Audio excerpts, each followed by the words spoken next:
आपण हे केलेलं आहे बंदिस्त शेळीपालन आणि या शेळीपालन शेडमध्ये आपल्याकडे आहेत बिटल तसेच उस्मानाबादी किंवा क्रॉस ब्रीडिंगच्या शेळ्या. तुम्हाला प्युअर बिटल पाहिजे असेल तर प्युअर बिटल मालमध्येही आपल्याकडे सर्व काही उपलब्ध आहे. आणि आपल्या हे शेडचं असं स्ट्रक्चर वगैरे आहे. शेळ्यांना सध्या सुका वगैरे चारा टाकलेला आहे, त्यामुळे सर्व शेळ्या खाण्यामध्ये एकदम गोंग झालेल्या आहेत. तर हे आहे बंदिस्त शेळीपालन आणि ह्याच्यामध्ये शेळ्यांची संख्या कमी जास्त होते. तर आपण इथे शेडमध्ये पूर्णपणेच म्हणजे बाहेरून बोकडे वगैरे विकत न आणता शेळ्यापासूनच इथे पिल्ले वगैरे तयार करून पूर्णपणे मोठे पिल्ले केले जातात आणि डिरेक्टली वजन करून ठराविक भावानुसार शेतकऱ्या म्हणजे इतर जे कोणी विक्रीसाठी आलेलं आहे त्यांच्यासाठी दिले जातात.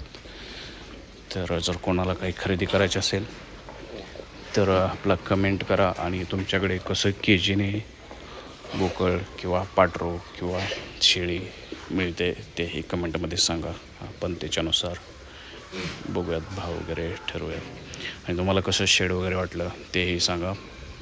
अशा प्रकारे हा आहे व्ह्यू.